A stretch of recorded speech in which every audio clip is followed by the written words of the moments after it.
Olá, sou o acadêmico Haroldo Vieira, somos alunos do mestrado profissional em ensino de História, Prof. História, da Unifap, Universidade Federal do Amapá, do ano de 2022. Este encontro acadêmico está inserido na dinâmica da disciplina Produção de Material Didático e Universo Virtual, que é ministrada pela nossa professora doutora Eliane Leal Vasques. E queremos agradecer também aos alunos da turma do Prof. História de 2022, que enriquecem o debate sobre o ensino da história nas suas interfaces com o ofício dos historiadores, dos educadores e profissionais do ensino de história. No evento de hoje, que consta do nosso terceiro estudo dirigido, entrevistaremos a nossa professora doutora Eliane Leal Vasques, que fará uma explanação aqui no canal do YouTube sobre a temática que aborda a segunda unidade do nosso plano de ensino. Este encontro de hoje, portanto, do dia 30 de setembro de 2022, tratará do tema Bibliotecas Digitais, Seleção de Fontes de Pesquisa, com o objetivo de dialogar sobre bibliotecas e acervos digitais para a pesquisa. Em específico, o caso do projeto Ciência Penitenciária no Brasil Império, disciplinar para construir a imagem da nação civilizada, de Vasques, 2013. E vamos iniciar agora a nossa entrevista com a professora Eliane, reiterando o tema Bibliotecas Digitais, a seleção das fontes para a pesquisa e o ensino. O caso da tese de doutorado sobre ciência penitenciária no Brasil Império. O recorte cronológico é o período de 1854 a 1889. A nossa entrevistada, a professora Eliane, é brasileira, nasceu em 12 de agosto de 1973, no coração da Amazônia, aqui na cidade de Macapá. É casada, tem 2 filhas e atualmente exerce o cargo público de professora associada na Universidade Federal do Amapá, Unifap. Trabalha no programa de pós-graduação em ensino de História e também nos cursos de graduação em Matemática, tanto no ensino presencial como na educação à distância. Desde 2014, a professora Eliane coordena um núcleo de pesquisa de História da Ciência e Ensino no PERSE e também atua como pesquisadora e orientadora em produções científicas.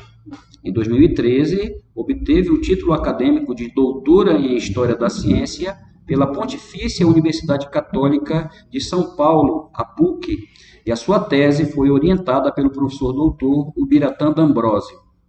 Também é autora e coautora de artigos, livros e capítulos. Ama poesia, ler livros e também escrever.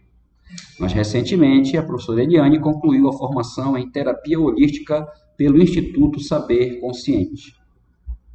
Trazendo aqui um breve recorte sobre a pesquisa, a tese de doutorado analisou o relatório da Comissão Inspetora da Casa de Correção da Corte no ano de 1874, escrito por Visconde de Jaguari, Antônio Nicolau Tolentino, André Augusto de Pádua Fleury, Luiz Bandeira de Gouveia e José Augusto Nascentes Pinto. Concluiu que parte das ideias apresentadas pelos comissários neste documento foram debatidas no Congresso Internacional Penitenciário de Londres, em 1872. Os autores apresentaram 3 propostas para reformar a Casa de Correção da Corte no Brasil Império. A primeira delas, a adoção da classificação progressiva dos presos.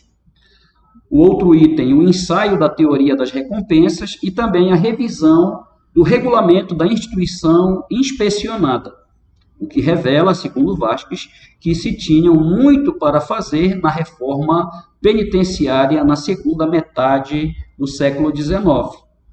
Vamos aqui colocar alguns questionamentos, algumas perguntas dos colegas, dos acadêmicos da nossa turma de 2022, e traremos inicialmente a pergunta do nosso colega David da Silva Araújo. Professora, coloca aqui o nosso colega David a seguinte problematização. A partir de quais critérios foram selecionadas as fontes da sua pesquisa de doutorado em História da Ciência? E como se deu a escolha das temáticas de cada capítulo e objetivo? Beleza. Pergunta maravilhosa, encaminhada pelo David Araújo. David Araújo, que é mestrando aqui no Prof. História, mestrado ofertado pela Universidade Federal do Amapá. Bem, primeiramente eu quero cumprimentar inicialmente aqui Haroldo Vieira, né, que neste momento estamos juntos aqui fazendo acontecer essa entrevista, que faz parte da nossa disciplina que estamos, que é o material didático Universo Virtual. Está acontecendo e eu estou sob a responsabilidade da disciplina. A questão que o David traz é muito interessante porque ela está relacionada com o objetivo da disciplina que nós estamos, tá? E é justamente pensar, a disciplina, o foco é pensar o uso das tecnologias para o ensino de história, diferentes níveis e modalidades de ensino aqui no estado do Amapá, mas também especificamente na unidade que nós estamos, pensar a sua aplicação para o planejamento e execução de pesquisa. Então, considerando essa finalidade específica, é que nessa unidade eu propus a todos os mestrandos que nós discutíssemos essa temática, esse eixo temático que nós estamos no momento, que é a questão das bibliotecas digitais, como selecionar bibliotecas digitais e fazer seleção de fontes ou para a pesquisa ou para o ensino, né? E como exemplo, nós estamos justamente aqui, vamos socializar com base nas perguntas que foram encaminhadas, a partir da minha própria experiência e da execução da minha pesquisa de doutorado que eu defendi em 2013 na PUC de São Paulo. Tá? Mas, sendo bem pontual e fazendo esclarecimento para o David Araújo, quais foram os critérios que eu adotei para selecionar as fontes da pesquisa, a escolha das temáticas de cada capítulo e objetivo. Então, ele está interessado nisso, né?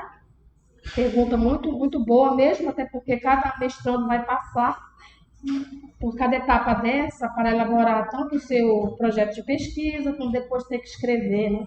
O seu TCM, né? O seu TCM, o seu trabalho de conclusão de curso aqui no Prof. História. Ótimo.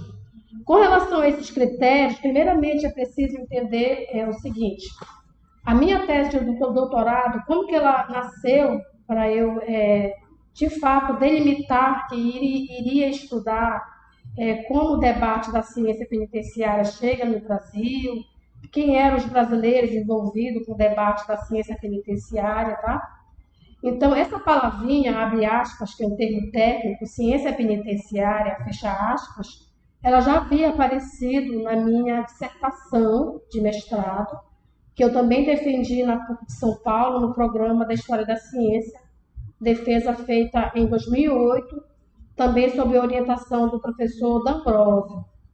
Para quem leu a minha dissertação de mestrado em História da Ciência, vocês sabem que desde aquela época, de 2005 a 2018, naquela época eu estava interessada em pesquisar como que no Brasil começou a se desenvolver a educação penitenciária, a educação dentro de prisões, e entre os autores que eu li, fontes secundárias importantes para a minha dissertação, uma delas foi a obra do Foucault, O Vigiar e Punir. E nessa obra, Foucault cita 2 vezes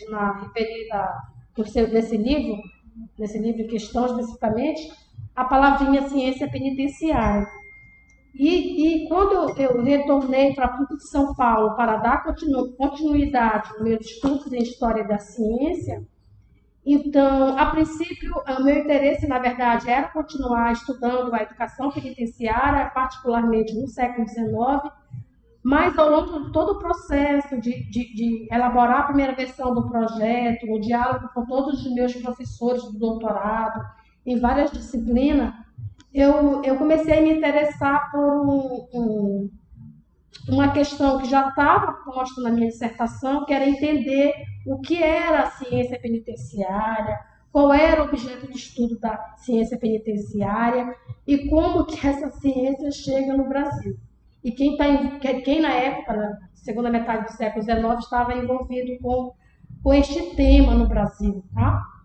Então, a princípio, é bom esclarecer isso para o David, que o meu tema de doutorado está relacionado especificamente com o primeiro capítulo da minha dissertação, onde eu me detenho em um conceito específico que já ficou demarcado na minha dissertação e agora eu vou aprofundar a partir de muitas outras fontes secundárias e primárias para tentar compreender que área do conhecimento científico era essa no século XIX, tá? Então, estou dando uma contextualização a respeito da pergunta que o David me fez.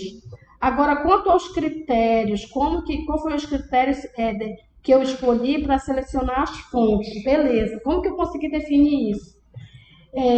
Na minha tese, agora falando, que eu defendi em 2013, vocês podem observar que lá no final eu tenho alguns apêndices, tá? Para você entender como que eu defini meus critérios, vocês têm que compreender os meus apêndices e o que eu fiz antes de organizar o apêndice 2. Por exemplo, entre a página 118 e a página 118 até a 123, eu organizei um apêndice que ele resulta de toda a leitura que eu fiz de fontes primárias e secundárias, mesmo que as primárias eu não tenha lido algumas de forma integral, mas eu fui selecionando capítulos que tinha e partes, fragmentos que tinham relação direta com o que era o meu foco, que era tentar compreender a ciência penitenciária, tá? Então, vocês podem observar lá no final da tese que eu faço uma demarcação em 2 períodos da história do Brasil Império, primeiro reinado e segundo reinado. E eu vou fazendo um rastreamento, que está registrado lá no apêndice 2, de 1888 até que ano, Eliane? Até 1880. Onde todos esses anos aqui está demarcado, registrado fatos importantes relativo tanto à história do Brasil Império, mas em particular sobre a história das prisões, sobre o movimento de reforma das prisões e sobre publicações que foram, trabalhos que foram escritos por brasileiros que participaram deste movimento, tá? Então, esses critérios, David, primeiro eu tive que organizar esse apêndice 2, a partir de toda a leitura, primeira leitura que eu fiz, essa leitura ao longo foi praticamente 3 anos, foi que eu passei buscando as fontes primárias e secundárias e lendo o que eu estava selecionando, tá? E no momento que eu consegui deixar organizado o meu apêndice 2, estou mostrando aqui a primeira página, está na tese, tá? Quando eu consegui escrever esse apêndice 2, a partir daí é que eu fui parar para pensar, então, de tudo que eu tinha visto de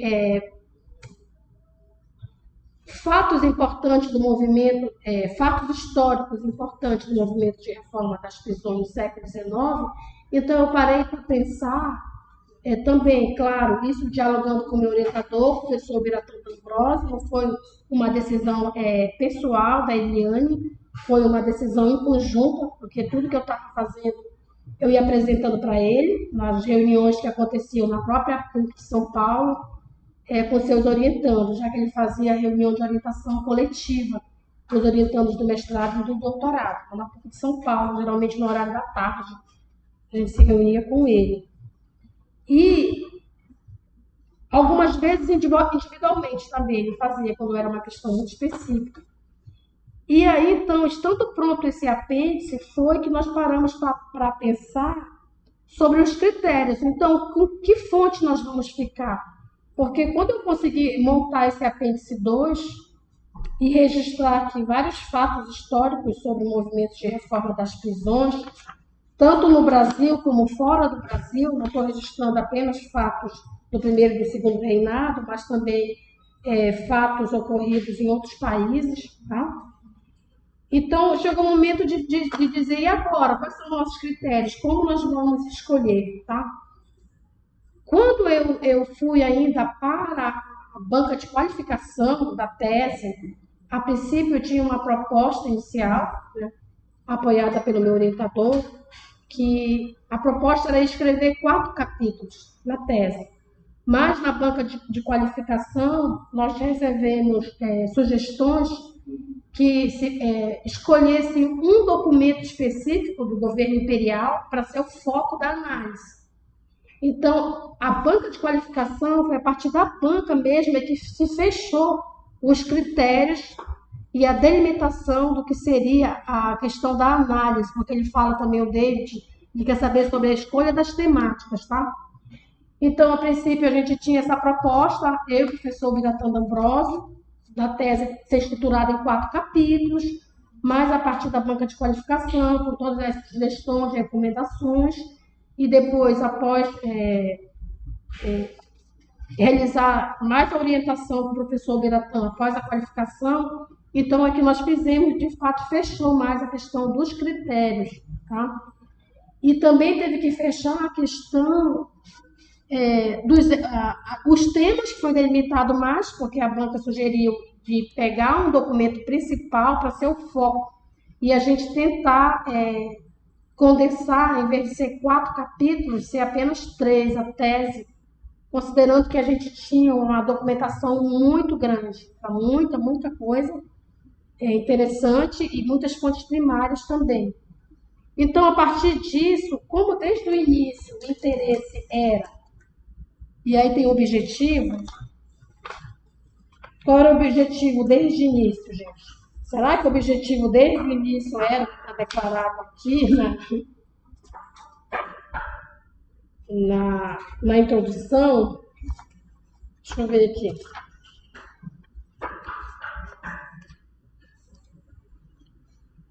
O meu objetivo no início, quando eu fui para a qualificação do doutorado, era analisar toda a documentação produzida por André de Augusto de Pádua Fleury, tá?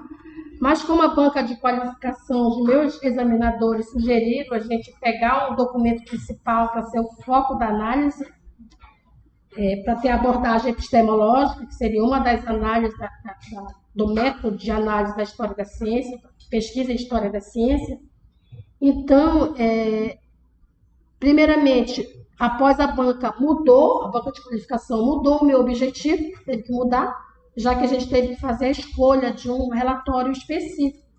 E o relatório que nós escolhemos foi o relatório da Comissão Inspetora da Casa de Correção da Corte do ano de 1884. Tá? Por que nós escolhemos esse relatório? É porque nele estava posto a palavra ciência penitenciária. Tinha tudo a ver com o que era o nosso interesse. O campo temático. O campo temático foi delimitado pelos próprios termos técnicos que estavam escritos nos documentos que nós estávamos analisando. A partir da inferência dessas fontes primárias é que a senhora desenvolveu a sua linha de pesquisa. Foi sendo, a partir do conjunto de documentos e da linguagem científica posta nesses escritos, foi se delimitando as temáticas que viriam aparecer na tese. Não foi assim, a professora Eliane e o professor Biratã escolheram o tema e vamos escrever sobre isso. Não. Os documentos que nos falavam qual era o assunto técnico e a gente procurou entender, esses conceitos têm relação com qual ciência, que ciência é essa, que conhecimento científico é esse, que esses diferentes autores estão falando, estão escrevendo sobre, tanto no Brasil como fora do Brasil. O nosso acadêmico Davi Araújo também pergunta, professora, quanto ao método que a senhora adotou para escrever a tese e a análise dos dados também que foram coletados e tematizados, e ele afirma que é notório que a senhora priorizou analisar o relatório, como já falou, da Comissão Inspetora da Casa de Correção da Corte, em 1874, e também estudou muitos documentos oficiais do Brasil Império, nesse recorte cronológico entre 1854 e 1889, momento da queda da monarquia, né? E nesse contexto, como a senhora teve acesso às fontes históricas do século XIX, ele também pergunta qual a importância para o ineditismo da pesquisa de doutorado desses documentos, dessas fontes históricas, e para os estudos da ciência penitenciária. Qual é a sua conclusão a este respeito? Nossa, que pergunta! Só tem 3 perguntas aqui nessa segunda do Davi, mas vamos lá. Primeiro, com relação às bibliotecas, como eu tive acesso. Primeiramente, eu gostaria de destacar que o levantamento da referência bibliográfica da tese, tanto as fontes primárias ou secundárias, em que lugar a Eliane estava buscando todo esse material. Eu estava no Centro Simão Matias de Estudos em Histórias da Ciência. Tá? Esse centro ele se localiza na PUC de São Paulo, no campus da Consolação. Então, no prédio que fica atrás da PUCinha, lá no final, fica, salvo engano, eu acho que no terceiro andar, se eu não estou esquecida, gente. E lá, os mestrandos, os doutorandos, a gente tem acesso ao CESIMA, que a sigla dele é CESIMA, tá? Então, todo esse meu levantamento inicial, como eu destaquei, eu passei 3 anos fazendo levantamento de fontes, imagine isso. Doutorado é 4 anos, eu passei 3 anos procurando e lendo e registrando o que eu estava lendo. Tem vários registros que eu fiz e que eu nem coloquei como apêndice da tese. Eu escolhi, né, uma parte somente, conforme o professor Biratã me orientou, senão ficaria muito grande lá para o final dos apêndices, mas eu tenho outros registros que foram feitos.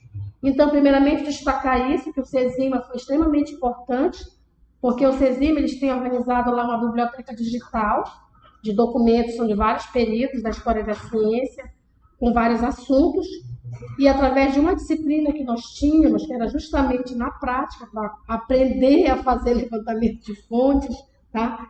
Que era, a gente chama atividades complementares, ACC, tinha uma carga horária grande para fazer isso, então a gente tinha que ir ao CESIMA, tinha uma carga horária para cumprir lá, e lá foi que eu iniciei fazendo esse levantamento. É importante dizer, Eliane, então você está querendo me dizer que você encontrou todas essas fontes dentro do CESIMA? Não, não é isso que eu quero dizer. Eu estou querendo dizer qual foi o centro de pesquisa que inicialmente eu estava fisicamente fazendo pesquisa virtual. A princípio, o primeiro passo foi o quê? Procurar dentro do acervo digital do CESIMA o que tinha de revistas, ou livros, ou dissertações, ou teses, se tinha, né? Nesse acervo digital relacionado ao que eu estava interessada. E o meu tema, ele tinha relação com a história do Brasil Império, primeiro, tá? E em segundo, em particular, dentro do contexto da história do Brasil Império, a questão da história das prisões e ainda do desenvolvimento da ciência penitenciária. O meu tema central, ele dialogava com essas áreas de estudo. Então, a partir do momento que eu comecei a fazer esse levantamento lá no CESIMA, eu pude ter acesso, como a PUC, tem convênio com outras universidades e outras bibliotecas digitais, que se você pesquisar somente no Google Acadêmico, você não vai ter, porque às vezes tem bibliotecas digitais que eles pedem, para você baixar um documento raro, você tem que se assinar, pagar uma taxa para pesquisar por um tempo. E a gente, sendo um estudante da PUC, como a PUC tem convênio com várias universidades, você consegue ter acesso a bibliotecas digitais de outros países. Então, o CESIMA foi fundamental para que eu tivesse acesso digitais a bibliotecas de outros países, quando eram bibliotecas que tinha restrição. Não era qualquer usuário na internet, qualquer internauta que consegue consultar e baixar, fazer o download de um documento que seja do nosso interesse, tá? Agora também eu gostaria de destacar o seguinte, que também, de início, o meu levantamento de fontes estiveram em São Paulo, bibliotecas físicas, que eu fui fazer levantamento. Na própria PUC, eu fiz pesquisa na biblioteca da Monte Alegre, a biblioteca de Gouveia Kfouri, tá? Na própria biblioteca do Campus Consolação, que era o campus em que eu estudava.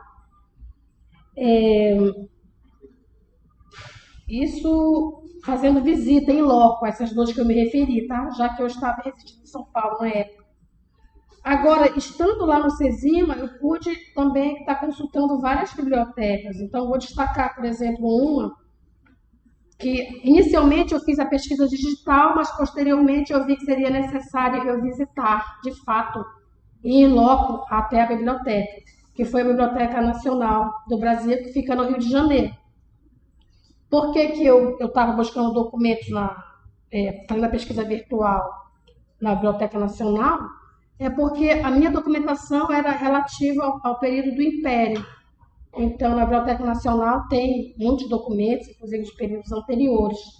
Fazendo essa busca inicialmente no CESIMA, eu encontrei alguns documentos, né, que me interessou e que posteriormente eu viajei para o Rio de Janeiro para tentar ter acesso ao acervo de obras raras da Biblioteca Nacional, por exemplo. Um exemplo que eu vou dar, bem direto, o próprio Estatuto da Casa de Correção da Corte, que quando eu estava fazendo a pesquisa não tinha ele digital. Eu fui ao Rio de Janeiro, na Biblioteca Nacional, para ter acesso ao documento. Na época, o documento não podia ser fotografado, porque já era um documento que até a gente tocar nele é difícil, tem que ter muito cuidado. Muitos raros em estado bem, né, de conservação. Bem difícil, muito tempo difícil, até para a gente pegar com muito cuidado. E no caso do Estatuto da Correção, Estatuto da Casa de Correção da Corte, o que eu fiz? Eu tive acesso, pude ler todo o Estatuto e eu fiz a transcrição de todo o conteúdo do Estatuto para o meu caderno de pesquisa, porque eu tinha um caderno onde eu fazia registro de dados, às vezes transcrição na íntegra, de documentos que eu não podia fazer o download porque não era permitido. Tem todo um detalhe por trás, até para a forma de organizar as informações e os dados. Tá? E sobre as bibliotecas também, quero destacar o quê? Importante também é que a Biblioteca Digital do Senado Federal no Brasil foi importante, porque lá tem documentos antigos também, documentos raros no Brasil, tá? Mas lá não encontrei muita coisa não. Mas, gente, o que foi mais importante para que eu achasse toda a documentação que eu analiso, principalmente relativa ao Brasil, aos comissários, no segundo capítulo e no terceiro, eu estou aqui na minha... tá aqui, por exemplo, na introdução da tese, quem tiver interesse pode baixar na internet, bem na introdução do início eu declaro isso, eu declaro aqui o CESIMA, que foi importante para fazer o levantamento do corpus documental, da pesquisa. Foi importante também aqui, deixa eu ver aqui, o Centro de Bibliotecas para Pesquisa. É um site, na época era um projeto, tá? De documentos microfilmados da América Latina. Na época que eu estava na minha tese, esse projeto estava acontecendo e, através do CESIMA, eu conseguia ter acesso a ele e baixar os documentos.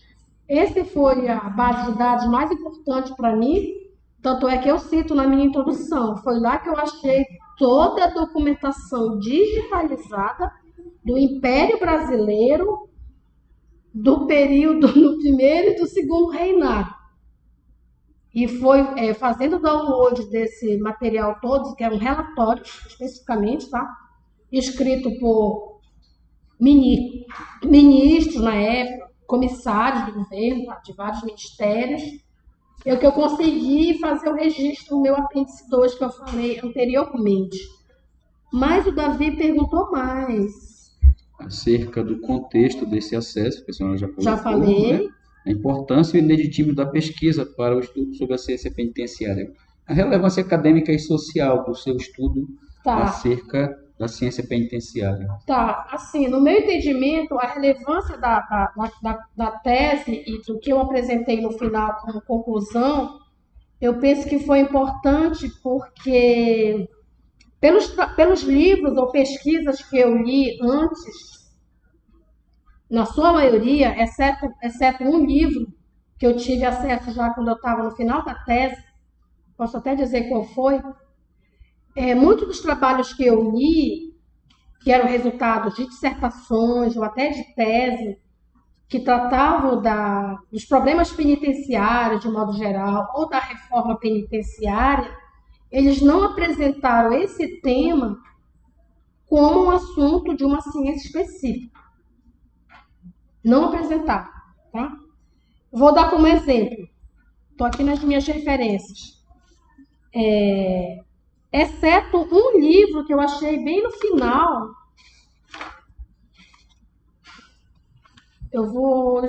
Só vou citar um aqui, uma obra importante para o David ter esse esclarecimento. Deixa eu pegar aqui, estou aqui na minha referência, gente, só um instantinho.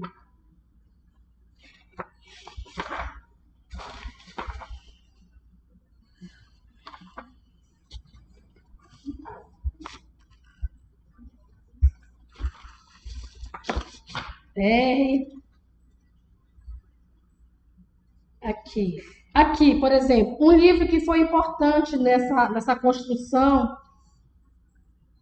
para que eu compreendesse que o meu objeto de estudo eu tinha que abordar dentro do campo da ciência penitenciária. Eu tive que ler vários livros que não falaram isso para eu poder dar uma abordagem diferente na minha tese. Porque primeiro era uma tese de doutorado e segundo era dentro do campo da história da ciência.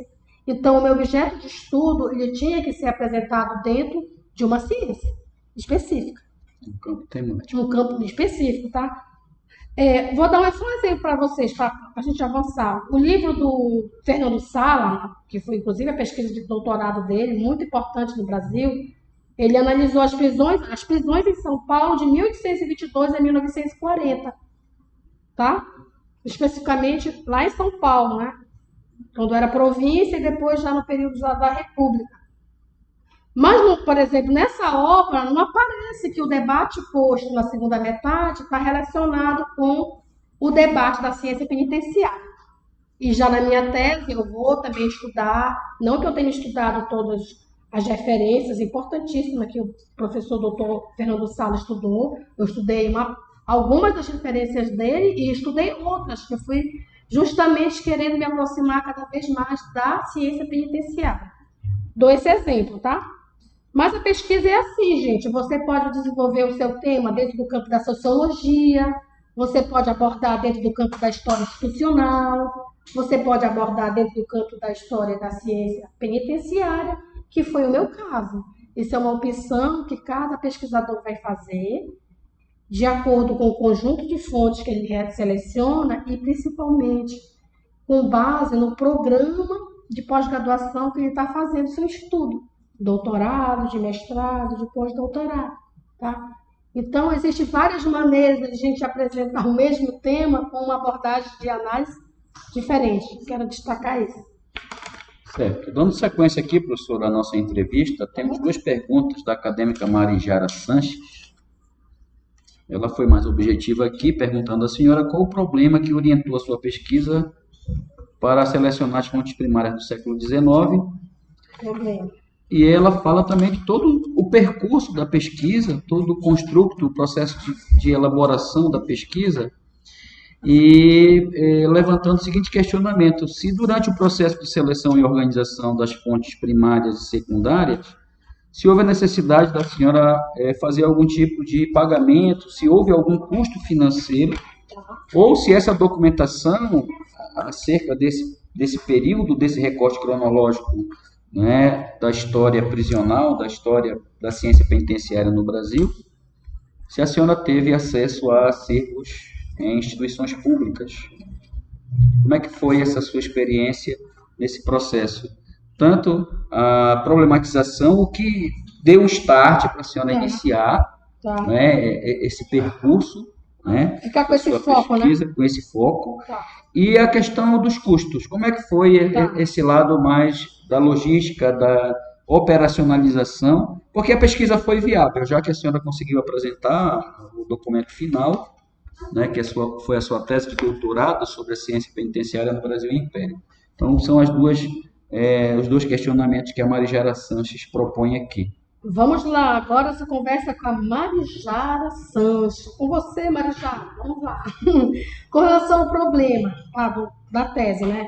O problema da tese está declarado no texto, e consultando, vocês podem pesquisar na internet, baixar a tese, está na página 4, tá? esse problema ele foi justamente reformulado após a qualificação do doutorado, quando justamente eu e o professor Biratã fomos dialogar e decidir com que fonte principal seria o foco para ser feito análise no final, tá? E o problema qual foi, gente? Como nós optamos em ficar com o documento de 1874, que foi escrito por comissários brasileiros, e, claro, a partir da leitura que a gente estava fazendo, tanto do conteúdo, que estava escrito de conteúdo nesse relatório, e buscando compreender isso relacionado a uma ciência, as temáticas postas em relação a uma ciência, e o que significava em relação ao contexto da época, se tinha relação com algum movimento que estava acontecendo, com alguma ciência que estava sendo institucionalizada, que estava nascendo. Foi nessa perspectiva que nós estávamos nos indagando. E aí o problema ficou delimitado da seguinte maneira, tá? O que os comissários brasileiros, em 1874, propuseram para a reforma da Casa de Correção. Por que a gente delimitou a primeira questão com esse verbo, né, de propuseram, que proposta eles estavam fazendo? Porque nós, de modo geral, esses relatórios do Império Brasileiro, esse debate, do movimento de reforma das prisões, na maioria das vezes eles estão escrevendo como estão as prisões, como os presos estão sendo tratados dentro das cadeias públicas, conforme o tipo de sistema penitenciário que estava implantado em cada país, e eles faziam propostas para melhorar esse tratamento à população carcerária. Então, a gente percebe aqui que a ciência penitenciária ela tem um fim de verificar como, na realidade, está sendo feito o cumprimento das penas, tá? A execução das penas, tem relação também com vários tipos de instituições, não só a prisão no século XIX, mas outras. Então, teve essa questão. Tá? Uma outra questão também, ainda com base nesse documento, foi a proposta de classificação progressiva dos presos se baseou em ideias e trabalhos de qual participante do movimento de reforma das prisões. Por que nós colocamos essa pergunta também para a gente analisar ao longo da tese e lá no final? É porque nós já tínhamos uma leitura que na segunda metade do século XIX aconteceram os congressos internacionais penitenciários, e aconteceram a partir de 1872. E que ainda na primeira metade do século XIX, os primeiros congressos em âmbito local em cada país já estavam acontecendo também. Então a gente começou a pensar, tá, beleza, o que está escrito nesse documento, ele foi ideia dos 5 membros que escreveram esse documento, Visconde de Jaguari, Tolentino, Fleury, Gouveia e Pinto, são ideias deles, ideias originais deles, que eles idealizaram e fizeram essas propostas, ou eles estão influenciados por ideias de outros autores que estavam participando do movimento de reforma das prisões, que já tinham publicado outros relatórios em outros países. A gente estava pensando nisso, né? Considerando que esse relatório específico ele faz parte, é uma documentação particular do Império do Brasil, mas que faz parte do movimento de reforma das prisões. É um exemplo de documento do movimento de reforma das prisões, tá? E aí, por fim, ainda, para além de querer entender só, foi influenciado por quem está por trás, quem propôs, a gente também ficou pensando o que significou para o Brasil Império a produção do relatório da Comissão Inspetora da Casa de Correção da Corte.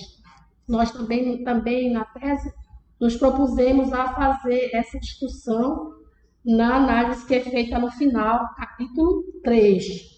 Então, essas 3 questões é o que norteia o problema da pesquisa, tá?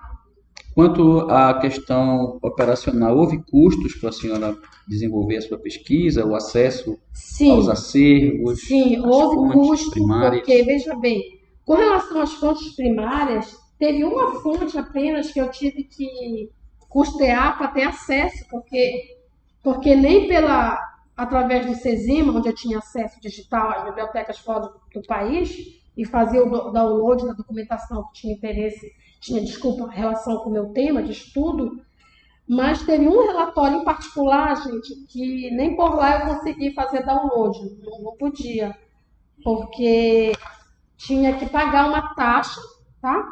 Para poder ter acesso, e eles disponibilizavam um link, a biblioteca digital disponibilizava um link para que a gente pudesse fazer o download. Que documento foi esse? Eu acho que é o último relatório que eu analiso. É um documento lá do finalzinho, é até de um comissário, que ele é médico, ele era médico, e faz também visita em prisões, escreve um relatório fazendo recomendações, tá? Agora, foi só com esse que você gastou? Não, estou falando especificamente em relação aos relatórios do Império Brasileiro. Foi só um que eu tive que pagar para ter acesso. Mas, com relação às fontes primárias, gente, eu comprei muitos livros. Muitos livros. Talvez num outro dia a gente pode fazer uma outra entrevista, só para mostrar os livros que eu comprei. Foram muitos das referências que estão aqui no final da tese, que são livros, eles não estavam digitalizados, não tinha em formato digitalizado, não tinha em formato PDF, e eu tive em formato físico, e a senhora teve que adquirir esse acervo. Eu tive que adquirir, com certeza, tá? Professora, nesse mesmo aspecto vem a pergunta do mestrando Luciano Braga, que também caminha nessa mesma problematização levantada anteriormente pela Marigera Sanches, e o Luciano arguiu a seguinte questão: considerando a burocracia para o acesso aos arquivos públicos no Brasil, no caso da sua tese, a maior parte da pesquisa foi realizada em bibliotecas digitais e bases de dados online de outros países. E como a senhora escolheu as bibliotecas físicas para realizar a pesquisa a partir do ano de 2009? Vai um pouco no sentido aí da pergunta das bibliotecas, né? Saber como que eu selecionei, né, as bibliotecas. Tá. Primeiramente, com essa questão da seleção de quais bibliotecas eu, de fato, ia fazer a pesquisa, né, desde o começo. Com relação às bibliotecas físicas, a princípio, eu priorizei as bibliotecas do estado onde eu estava morando, né? E como a PUC de São Paulo fica ali na capital, né? Então, eu busquei bibliotecas de São Paulo, tanto da própria instituição que eu era estudante de doutorado, como em outras bibliotecas eu fui, bibliotecas físicas, que eu até nem cito na tese, mas que eu busquei documentação. Mas, à medida que eu ia consultando, ia pessoalmente lá, e buscava o catálogo, via que não tinha, essas bibliotecas eu não citei na minha tese, tá? Mas eu priorizei justamente o estado onde eu estava morando e uma outra física que, com base como a tese aqui gira também em torno de uma instituição específica, penitenciária, que é a Casa de Correção da Corte, eu também me dirigi à Biblioteca Nacional para tentar ter acesso e conseguir, fui muito bem recebida lá pelos bibliotecários, pelos funcionários, para ter acesso ao estatuto da Casa de Correção da Corte.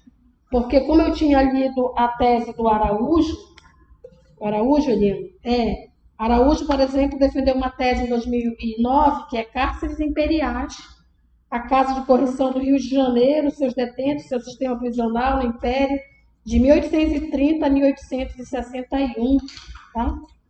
E aqui no trabalho dele, ele citava o Estatuto da Casa de Correção, né?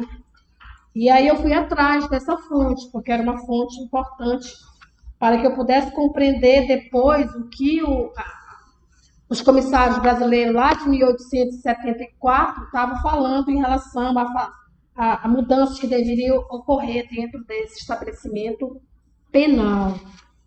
Deixa eu ver se mais aqui. Eu acho que fica contemplado, professora. Fica contemplado. Na abordagem acerca da questão da Marigera, a senhora conseguiu abrir essa discussão. Agora, aqui no Luciano, a partir de 2009, o recorte que ele fez aqui foi quando eu ingressei no doutorado. Então, esse levantamento todo foi feito de 2009 a 2011. Começa aí o percurso da sua pesquisa, né? Isso, do levantamento da documentação e da fonte todinha. Foram 3 anos buscando. E a partir daí a senhora, em um buscando, ano, fez lendo, a comprando também, porque não é só buscando e baixando da internet. Como o Luciano bem destacou, boa parte foi pesquisa virtual, foi. Mas também, com relação aos livros, eu tive que custear. Porque na época eu era bolsista, mas eu era bolsista CAPES Prosup. E a minha bolsa, ela arcava somente com a mensalidade da PUC. Não arcava com os custos do material da minha pesquisa. Isso foi autofinanciado.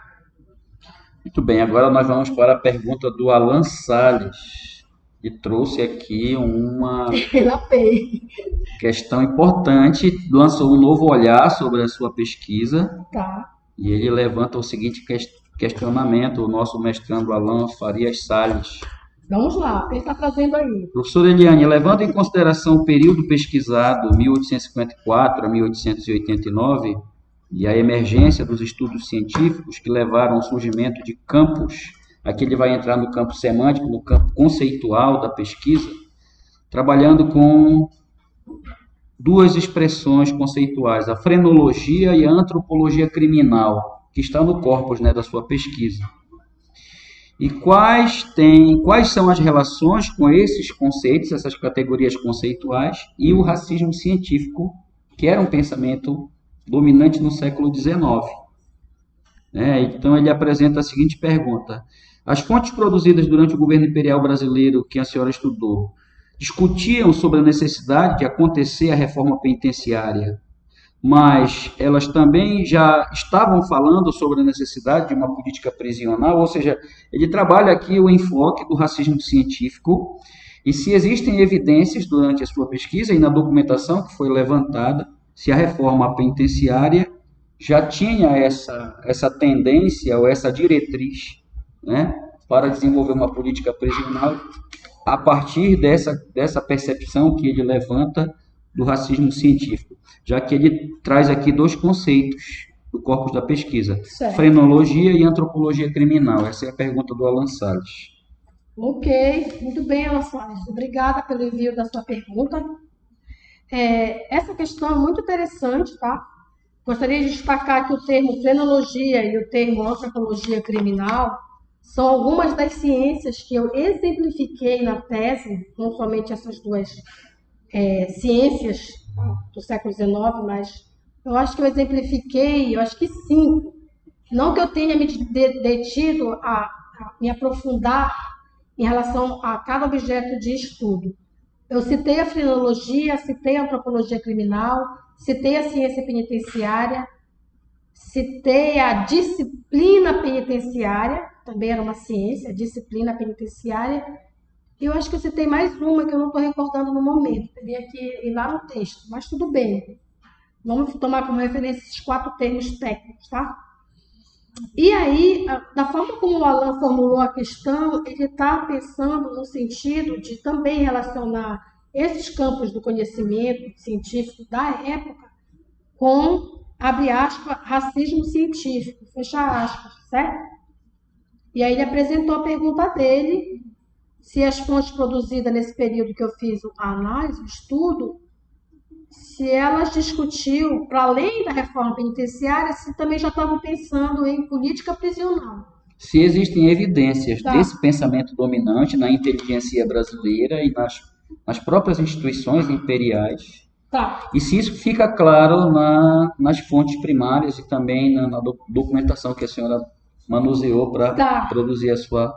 Com relação especificamente se já estavam desenvolvendo, fazendo esses estudos e esses trabalhos, esses relatórios, todas as recomendações como uma proposta de política prisional, eu diria que não.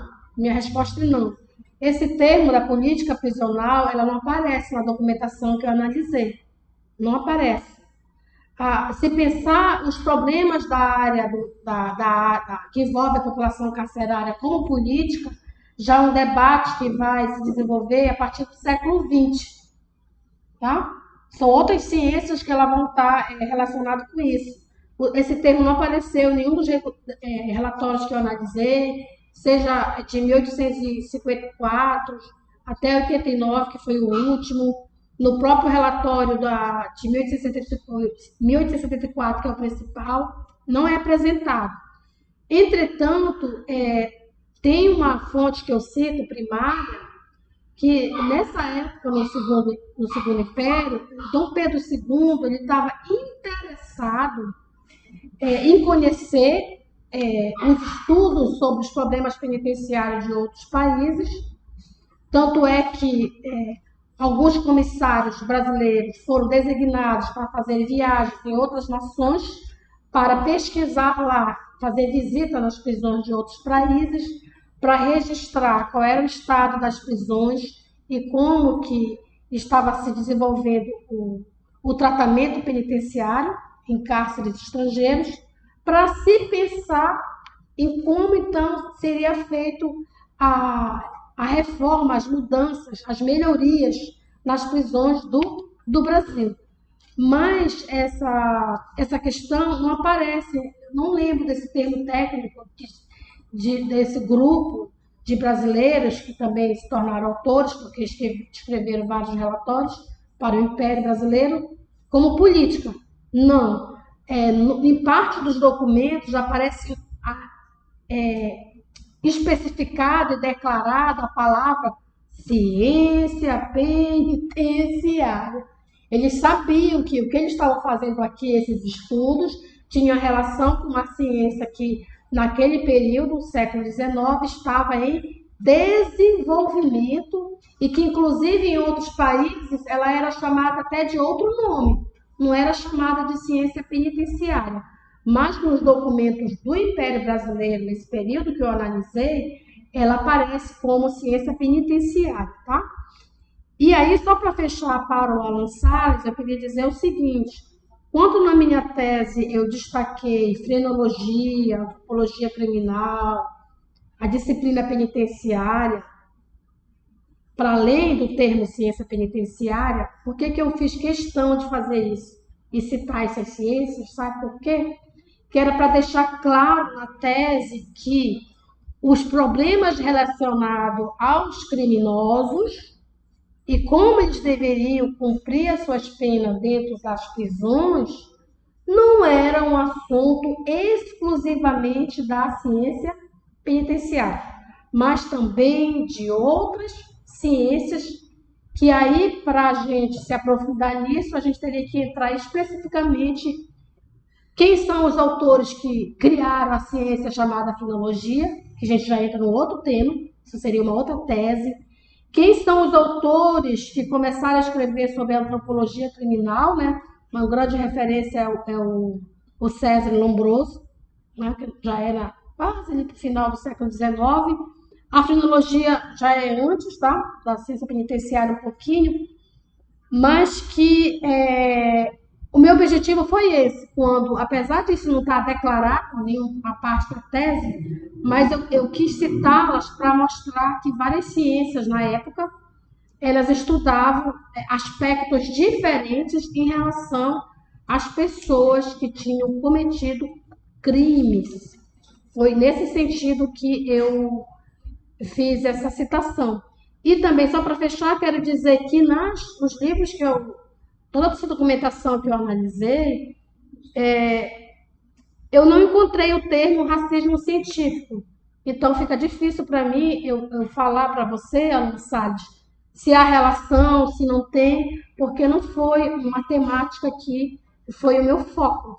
A sua questão que você traz é muito interessante e eu penso que é uma questão até para desenvolver uma pesquisa. Um problema de pesquisa. É um problema de pesquisa que pode ser desenvolvido dentro do campo da história, dentro da antropologia, por exemplo, dentro da história da ciência, tá? Dentro da sociologia, um tema interessante que você traz, mas que não foi o meu foco. O meu foco foi estudar como que a ciência penitenciária se desenvolveu no século XIX, especificamente com base na proposta de um grupo de comissários brasileiros, e que esses comissários eles estavam propondo o quê? Que deveriam acontecer mudanças dentro da prisão. E todo esse conjunto de mudanças que era colocado nesses documentos, que eram relatórios, isso tudo era entendido como a reforma penitenciária que deveria acontecer Não que efetivamente ela estava acontecendo. Eram propostas, proposições para que a mudança acontecesse. Tá? Bem. Obrigado, professora. Vamos agora a mais uma pergunta do nosso colega, o acadêmico Israel Madureira. Ele traz aqui o seguinte questionamento. Professora Eliane, sabemos que, como regra, o pesquisador ou a pesquisadora devem verificar previamente a disponibilidade das fontes para a pesquisa que pretende desenvolver. Nesse sentido, como a pesquisadora chegou até o documento principal do projeto de doutorado? Como tomou conhecimento da existência do relatório da Comissão Inspetora da Casa de Correção da Corte, que foi escrito por Jaguari e outros em 1874? Então, a questão que ele está perguntando é a respeito das fontes primárias e das fontes documentais oficiais. Como foi o seu acesso a essa documentação? Bem, inicialmente, quando que eu cheguei, a primeira vez que eu cheguei nesse documento, como eu cheguei até ele? Vocês lembram que na primeira pergunta eu falei que foi importante para desenvolver minha tese organizar o apêndice 2, não falei isso? Sim. Estou aqui trazendo ele aqui. Vamos ver o que tem aqui no apêndice 2, em 1874. O que eu deixei anotado de resumo para os leitores. Tem aqui no resumo, 1874, tem justamente a síntese que eu fiz em relação a esse documento, tá? Então, a primeira vez que eu encontrei esse documento foi justamente logo no início, quando eu estava fazendo esse levantamento da documentação do Império Brasileiro, tá? No website que eu já destaquei para vocês, quando eu fazia a pesquisa no CESIMA, tá? Um site que era de bibliotecas dos Estados Unidos e que tinha digitalizado documentos brasileiros. Como eu comecei a olhar de lá, eu comecei a pesquisar lá e baixar a documentação desde 1808, tudo que estava acontecendo no primeiro reinado e no segundo. E aí, como estava organizado lá, não que eu tivesse organizado com esses anos, tá? Não estava assim lá. Tinha um documento, você tinha que baixar, ler, eu que fui fazendo a síntese, né? Mas aí, quando eu estou organizando esse meu apêndice, bem no início, gente, aí eu me dei conta que no ano de 1874, na base de dados que eu estava fazendo a pesquisa, eu me deparei com o relatório. No dia que eu chego nesse ano lá, me deparei com ele. Quando eu baixei, foi através dessa minha primeiro levantamento feito lá no CESIMA que eu achei, tá? Primeiro momento.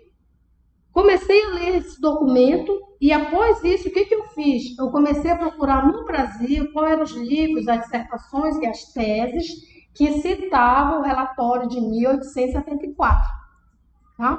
Porque esses outros autores, o relatório em si, para mim, era uma fonte primária e os estudos que citavam o documento que tinha se detido especificamente a fazer análise em relação a esse documento, ou que citava entre demais fontes do seu estudo, isso para mim se tornou um conjunto de fontes secundárias. Aí, exemplo, onde mais eu achei?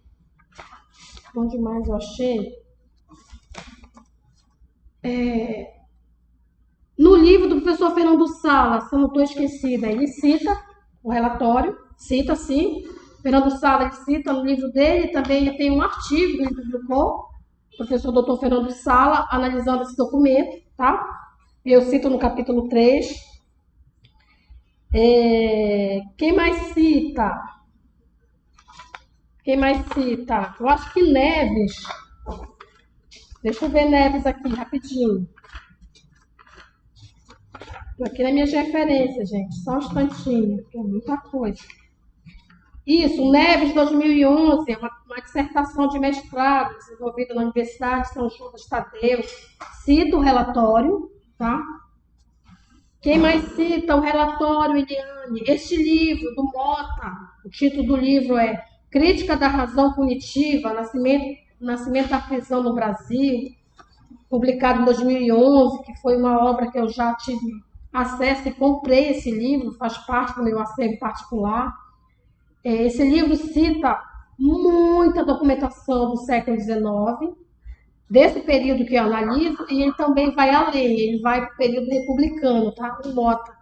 Mas ele cita também o relatório específico que foi o meu foco de análise. Ah, Eliane, só esses três? Não, tem outros, tá? No capítulo 3 está declarado lá quem são os que citam. Mas não são muitos autores, gente, que eu encontrei que citavam o documento. E como nele aparecia a bendita da palavra, que era o foco do estudo, então foi por ele que eu e o professor Viratã D'Ambrosio optamos em dar destaque nele na análise. Ele é citado, esse relatório de 74, no meu segundo capítulo, mas ele é citado lá como parte de uma documentação do Império do Brasil, e no capítulo 3 eu me detive a compreender o que os comissários brasileiros estão propondo para a Casa de Correção da Corte naquele período. Muito bem, professor. Aqui as próximas perguntas que nós selecionamos do mestrando Idpas Amaral, ele caminha também nessa mesma análise sobre as principais fontes que influenciaram a delimitação e a elaboração do problema da pesquisa. O Alessandro de Jesus também vem colocando um questionamento sobre os tipos de fontes e os documentos primários do governo brasileiro nesse período de 1854 a 1889, né? Sobretudo como eles contribuíram ou interferiram na escolha do método para a execução da pesquisa, as três dimensões da análise do método da história da ciência de Goldfarb, que a senhora utilizou, né? De acordo com os critérios que foram utilizados para escolher as fontes e escrever a tese, que vai também aqui na seleção em função a hora já está um pouco avançada, né? Certo. Os documentos que a senhora analisou, né, na sua tese de doutorado, nas três propostas para a reforma da Casa de Correção da Corte, que a senhora estudou, né, sobre a pretensa reforma penitenciária. Pretendida. E no terceiro capítulo que o acadêmico Ronei Freitas destaca, além do Alessandro de Jesus, que reiterou a questão dos tipos de fontes do governo brasileiro, né? Qual foi a dimensão, a mensuração que a senhora estabelece com relação à escolha do método? Tá, a questão do método. Quem foi que citou na questão do método? O Alessandro de Jesus. Tá, vamos pegar esse aqui. E o Ronei Ferreira também, o Ronei Freitas, perdão, o acadêmico Ronei, o acadêmico Idpas Amaral e o acadêmico Alessandro de Jesus. Beleza, vamos então agora dialogar com o Idpas Pantoja, Alessandro de Jesus e o Ronei Freitas, que encaminharam perguntas aqui que elas se relacionam uma com a outra, tá? Tá. Respondendo para o Idpas, quais principais fontes que influenciaram na delimitação e elaboração do problema da pesquisa de doutorado em História da Ciência? Pergunta muito boa do Idpas, gostei bastante. Essa questão que o Idpas traz, isso tem relação com a gente falar um pouco sobre o método da pesquisa, tá? E aí tem relação com o que o Alessandro de Jesus apresentou na pergunta dele, que é a pergunta 15. Ele pergunta aqui, olha, o tipo de fonte e documentos do governo brasileiro interferiram na escolha do método para a execução da pesquisa ou as três dimensões da análise do método da história da ciência proposto por Alfonso Goldfarb, que é o professor Alfonso Goldfarb, que foram os critérios para escolher as fontes e escrever a tese. Então, está ligado a essas duas perguntas. Beleza, vamos lá. Alessandro, a resposta é a segunda, que você escreveu no final da sua pergunta. Na verdade, esse tem relação também com os critérios, quem perguntou lá no final, os critérios. O que definiu, na verdade,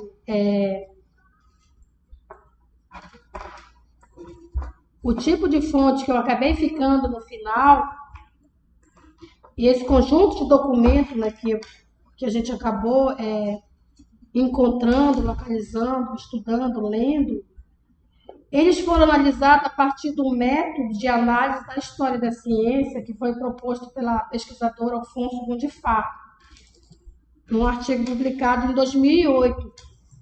E nesse método de análise, gente, é lá definido que os temas da história da ciência, pelo menos no programa de pós-graduação desenvolvido pela PUC de São Paulo, eles são analisados sobre 3 perspectivas, tá? 3 perspectivas. E é por isso que a minha tese ela ficou com 3 capítulos, porque em cada capítulo eu estou tentando apresentar um aspecto da análise do objeto da história da ciência. No primeiro capítulo, eu estou fazendo uma análise historiográfica, que é uma discussão mais ampla sobre o tema. Depois, no segundo capítulo, eu já me centrei especificamente no que é o foco no Império Brasileiro e buscando fazer uma análise na relação entre sociedade e ciência. Tá? E, por fim, no terceiro capítulo, é uma análise epistemológica, onde eu busquei justamente compreender o que está sendo apresentado no relatório específico que nós escolhemos e tem relação com qual ciência. E essa relação, na verdade, já tinha sido declarado no capítulo anterior, que a gente está fazendo um estudo no campo da ciência penitenciária. Então, as principais fontes que influenciaram da imitação da elaboração do problema, bem, para isso que o Idmas perguntou, tiveram várias fontes, Idmas, que influenciaram, tá? Várias fontes, meu querido. Por exemplo, a Nitua, que escreveu o livro História dos Pensamentos Criminológicos, foi um livro que me influenciou bastante, porque ele faz uma análise muito interessante, um levantamento grande de livros do século XIX, não só sobre a ciência penitenciária, mas outras ciências, tá? Foi um livro importante para mim. A própria tese do Araújo, defendida no Brasil em 2009, tá? Os cárceres imperiais. Estou respondendo para o Idmas. Alguns autores que me influenciaram e foram importantes para o trabalho ter o rumo que teve no final. Quem mais? Também Foucault, tá? Arqueologia do Saber e também Vigiar e Punir. Por quê? Foucault, porque como nos relatórios eu estou buscando analisar o discurso dos relatórios, que está posto lá. O discurso científico dos relatórios. E quem, teoricamente, para mim, fundamenta essa questão do discurso é Michel Foucault, em Arqueologia do Saber. E também Vigiar e Punir, também do Foucault, me influenciou bastante, porque ele foi o primeiro livro que eu li, primeira edição brasileira de 1977, que cita, abre aspas, a ciência penitenciária, fecha aspas. Tá? Não que foram só esses, tem muitos mais autores, mas estou dando alguns exemplos. Agora, com relação especificamente à metodologia, e aí respondendo pelo Alessandro, aí foi o artigo da professora Ana Maria Alfonso Godifab, tá? Que foi publicado em 2008, o título é Centenário Simão Matias, Documentos, Método e Identidade da História da Ciência. Esse é o artigo, na verdade, que influenciou bastante para, primeiro, a seleção das fontes que ficaram na tese de fato no final, e também como a tese está estruturada, os seus 3 capítulos, e a abordagem de análise que nós fazemos, que é abordando as 3 esferas de análise. 1, historiografia. 2, é o contexto, a contextualização, a relação ciência e sociedade. E 3, que é o final, a análise epistemológica, onde nós estamos especificamente buscando compreender dentro de um campo específico do saber científico do período estudado, a ciência penitenciária. Tá? Então, tentei responder para o Idmas e para o Alessandro, e aqui... O Ronei Freitas também, sobre a questão do método científico que foi adotado e proposto pela pesquisadora Godifab. Tá. O Ronei também vai nesse sentido, mas eu acho que a primeira pergunta dele já está contemplada. Ele apresentou 2, tá? Vou na segunda. Ele perguntou o seguinte, gente. Qual foi o capítulo da tese que mais foi trabalhoso e difícil de escrever, considerando o método científico adotado que foi proposto pela pesquisadora Alfonso Godifab em 2008, pesquisadora do programa de pós-graduação História da Ciência da PUC de São Paulo? Excelente pergunta, que pergunta bacana. Meu querido Ronei da Silva, todos os capítulos foram difíceis de escrever. Todos os capítulos, tá? O primeiro capítulo foi muito difícil para mim, muito, porque lá é a historiografia, é a base conceitual lá que eu estou construindo no texto, para tentar compreender, primeiramente, o que a ciência penitenciária estudava e como que o Brasil estava envolvido, né? Não só os participantes do movimento de reforma das prisões, porque o Foucault, em Vigiar e Punir, lá em 1977, cita o movimento reformador das prisões, mas ele cita muitos exemplos de participantes da França no movimento, até cita alguns nomes dos Estados Unidos também. E aí eu fiquei muito curiosa em querer saber mais sobre o movimento de reforma das prisões. Então é por isso que no primeiro capítulo a gente vai tratar especificamente desse tema, a relação entre o movimento de reforma das prisões no século XIX e como alguns exemplos de autores que vão começar a desenvolver e a escrever, publicar trabalhos que falam de uma ciência intitulada ciência penitenciária e também outras ciências no período. Tá?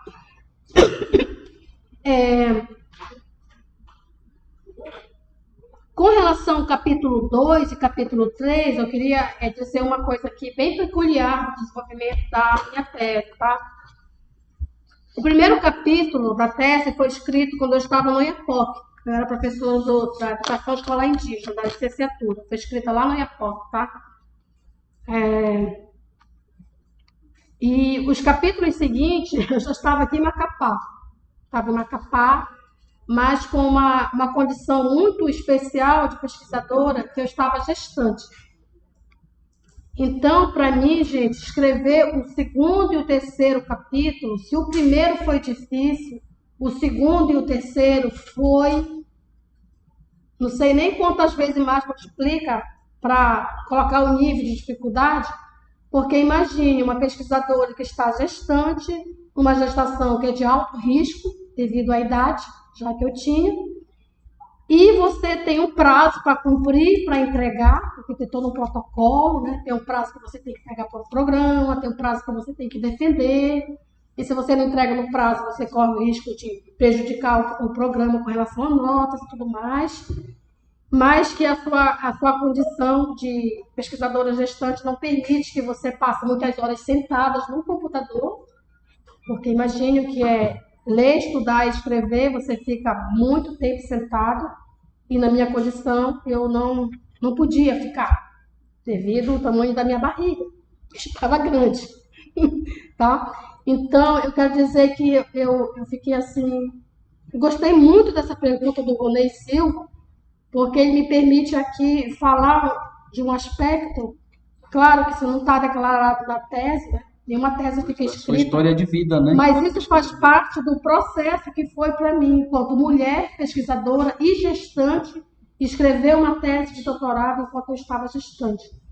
A dificuldade foi tão grande, devido que eu não poderia passar muitas horas sentada, devido à dificuldade até de ficar sentada, que eu não consegui entregar minha tese até o final de... defender até o final de 2012, que era para eu ter defendido. Eu defendi um semestre a mais, porque primeiro eu não podia nem viajar, porque eu estava proibida pelo meu médico, não podia mais viajar devido ao mês que eu estava de gestação, tinha tudo, uma série de cuidados que eu precisava.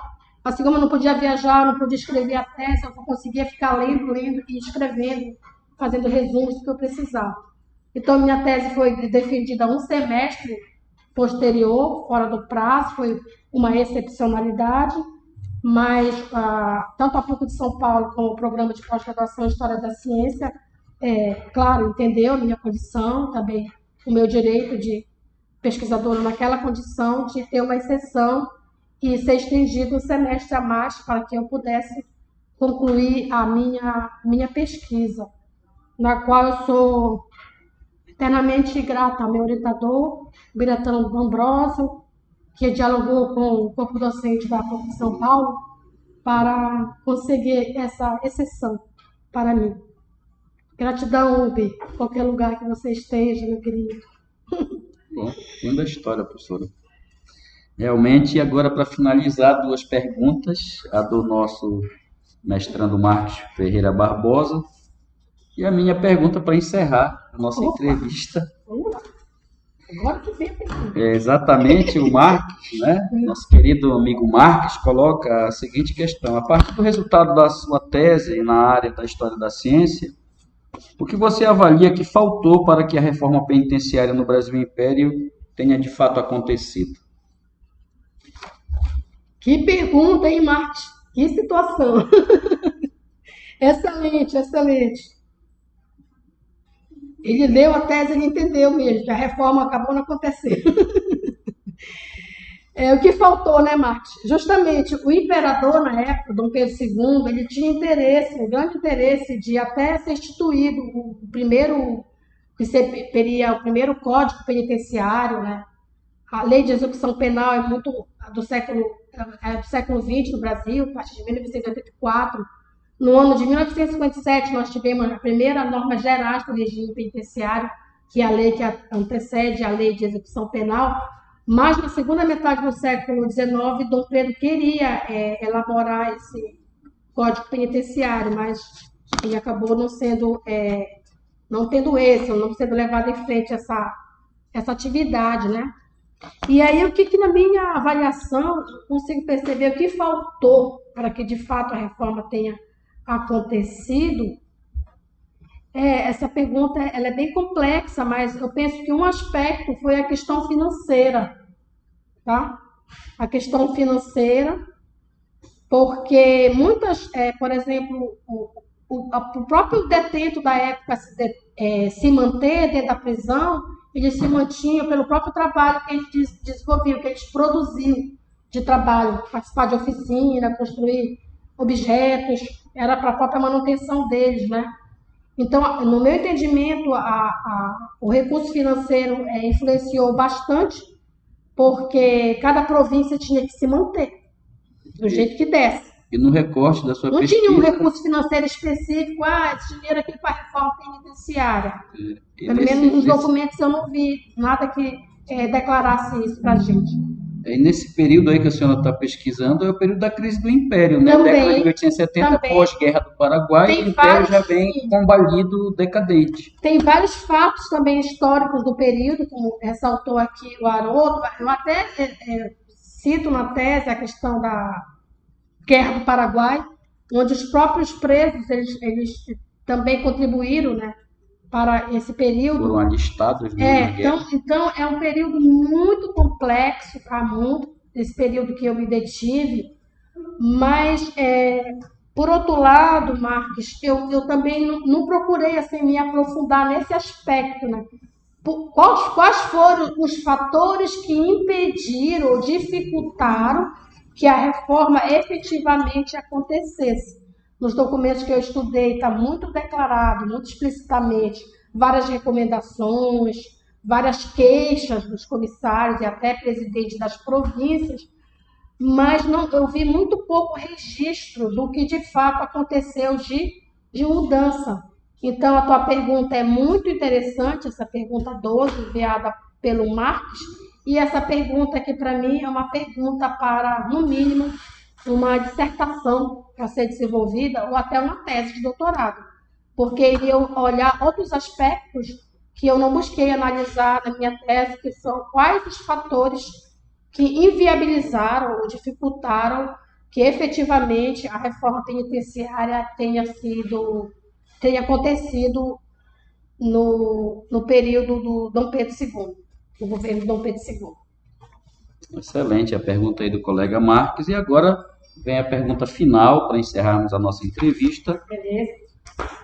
Fiz aqui a seguinte problematização. Qual a contribuição da tese que a senhora apresentou na PUC, né, de São Paulo, em 2013, em História da Ciência, no que ela contribuiu para as pesquisas realizadas em prisões brasileiras no século XIX? E também no desdobramento da pergunta. E o resultado desse estudo tem alguma relação com o ensino em prisões no Amapá? Alguma contribuição nesse campo? Vamos lá, deixa eu ver aqui. Tá. Bem, com relação à primeira parte da pergunta, né, que são duas, aqui A duas em uma, relevância acadêmica, é né? E a a relevância, aplicação. a relevância acadêmica. Bem, bem, no meu entendimento, a primeira relevância que tem é que a minha tese, ela traz um tema para o campo da história da ciência no Brasil, que pelo menos lá na PUC de São Paulo ainda não tinha assim, nenhum estudo dedicado especificamente a estudar a questão da ciência penitenciária, tá? Dentro dessa área do conhecimento científico. Então, a primeira questão que eu vejo a relevância científica é essa, já que na minha análise eu não fiz uma análise, não foi uma análise do campo da história institucional, poderia ter feito, mas eu não estou fazendo, não estou escrevendo uma história institucional. Não foi uma análise dentro do campo, por exemplo, da história social, mas poderia ser, no outro programa poderia.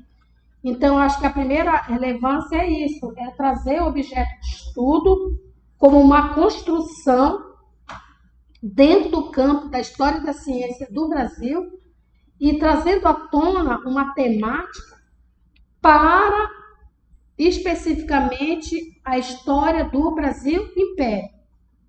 Por que isso é importante? Quando nós vamos ler os livros que são usados para ensinar a história do Brasil Império na educação básica, por exemplo, no Brasil, lá não tem a temática sobre a história das prisões. É como se não existisse prisão no Brasil. É uma produção incipiente ainda, né? Então, essa temática que eu trago na minha tese, ela faz parte da história da ciência do Brasil, também faz parte do Império brasileiro. Então, nesse sentido, é a primeira relevância que eu vejo, tá? Uma outra também relevância que eu compreendo, da forma como eu apresentei a tese, a redação, né, a análise do objeto, é que eu trouxe para o debate do campo do movimento de reforma das prisões e do desenvolvimento da ciência penitenciária os comissários brasileiros, tá? Os comissários brasileiros. Isso é interessante e, ao mesmo tempo, importante, não porque apareceu somente na minha tese. Outros pesquisadores que desenvolveram pesquisa de doutorado já tinham analisado uma parte da documentação que eu estudei, mas eu estudei outros documentos que me levaram a compreender que o que eu estava estudando não era apenas a história do Brasil Império, não era apenas a história das prisões no Brasil Império, mas era uma área científica específica que estava se desenvolvendo no contexto do movimento de reforma das prisões no século XIX. Movimento esse que Foucault e Vigiar e Punir cita com abre aspas na tradução de 1977 com o título Movimento Reformador das Prisões. Então, só para finalizar essa pergunta, o que eu compreendo no final? Que a minha tese é importante porque eu venho dialogar com o que o Foucault já trouxe registrado em relação à reforma das prisões na França, que é o que ele analisou em Vigiar e Punir, mas eu trago para o debate dessa reforma, que também aconteceu no mesmo período, a participação do Brasil. Eu acho que esse que é o diferencial, e aí eu vou trazer à tona uma documentação muito grande, assim como o Michel Foucault apresenta de forma maravilhosa a documentação estudada por ele, eu já trago à tona em relação ao Brasil, assim como fez também, quero destacar, o professor Fernando Sala, que também estudou no século XIX e também foi para o século XX. E assim também, gente, como estudou, vou destacar só um nome aqui, o Mota, o pesquisador Mota, que eu citei anteriormente, Mota 2009. Mota 2009? Só um instantinho. Não. Mota 2011, desculpa, gente, estou confundindo aqui o ano, tá? o livro Crítica da Razão Punitiva, o Nascimento da Prisão no Brasil, onde ele faz uma análise também que ele vai se deter nessa vasta documentação, tá? Para nós concluirmos a relevância social da pesquisa, que eu pergunto, e o resultado desse estudo tem alguma relação com o ensino em prisões no Amapá? Vamos lá. No meu entendimento, sim. Sim, no sentido, se a gente for considerar que o ensino em prisões no Amapá ele faz parte da história da educação penitenciária no Brasil, né? E se a gente for estudar como começou a se desenvolver a história da ciência penitenciária no Brasil, a gente vai precisar compreender o movimento de reforma das prisões no século XIX. Tá? Então, no meu entendimento, está interligado, porque se você for querer estudar o ensino em prisões já no século XX, território brasileiro, que ano? Século XX? Que começou? A partir de 1889 com a Primeira República, né? Certo. E a partir desde o período oligarca, com maior ênfase na era Vargas. Né? Tá. Então, veja bem. É um campo onde há uma certa pesquisa, né? Em relação a essa discussão. E o seu trabalho já vai ser um referencial teórico nesse sentido. Porque com ênfase ao século XIX. Quem quiser estudar as bases da história da educação penitenciária, ele pode muito bem consultar o primeiro capítulo da minha tese para ter uma contextualização do que é a ciência penitenciária e os vários temas debatidos no período do século XIX, onde a educação penitenciária, o outro termo da época, que não era só esse termo, tem outros termos, educação correccional, tem país que chamava assim, educação preventiva, tem país que estava chamando assim. Isso faz parte também desse debate mais amplo. Nós temos também, né, professor, a experiência de Clevelândia do Norte, em 1922, no Oiapoque, que foi um campo prisional, muito embora tenha nascido como núcleo agrícola. Sim. Aí tem um estudo do professor Edson Brito, né, da colônia de Clevelândia, no contexto do aparato repressivo da Primeira República. Mas essa já é uma outra discussão, outro eixo temático. Então, vamos encerrar a nossa entrevista com a professora doutora Eliane Vasques, em nome da turma de 2022 do Prof. História. Né? A professora tem aqui uma reflexão, ela sempre tem esse lado da humanização, né? Esse lado do trato humano conosco no nosso cotidiano, sempre trabalhando essas mensagens, essas reflexões, que são também importantes, porque nós temos a dimensão afetiva, nós temos as nossas experiências de vida. A professora relatou aqui todo o trajeto que ela desenvolveu para chegar até a sua tese de doutorado, as dificuldades do percurso. Não podemos negligenciar a nossa dimensão humana, até porque o nosso foco é ensino de história mais educação. Sim. Então, a senhora tem a palavra para fazer as suas considerações finais e a sua mensagem. Obrigada. Para finalizar, eu quero agradecer imensamente a todas as perguntas encaminhadas para a gravação desse vídeo entrevista, realizado dentro do contexto da disciplina que nós estamos no momento. E, claro, deixar aquela mensagem de reflexão. Tá? Uma mensagem que eu verifiquei agora, quando estava se preparando para fazer a gravação aqui junto com o Haroldo Vieira, uma mensagem que eu peguei lá no aplicativo Lei da Atração, 2022. Abre aspas. Agradeço aos espíritos e ancestrais prestativos que me guiaram nesta jornada da vida. E desejo que os espíritos de vocês e os seus ancestrais os guiem também na sua jornada de pesquisa do Prof. História. Gratidão. Muito obrigado, professora. Encerramos aqui a nossa entrevista com a temática Bibliotecas Digitais, seleção das fontes para a pesquisa e o ensino, e o relato, né, do caso da tese de doutorado sobre ciência penitenciária no Brasil e Império, da professora Eliane Vasques. Então, em nome da turma de 2022 do Prof. História Unifap, encerramos a nossa entrevista e agradecemos as perguntas dos nossos acadêmicos que contribuíram para a brilhante explanação aqui da professora Eliane. Muito obrigado e um abraço a todos. Minha assistente, tchau! Pronto, Encerrando. Pronto, fecha. Fechou. Fecha. Acho que passamos ali da conta. Deu quanto tempo? Marca o tempo? Marca. Sim.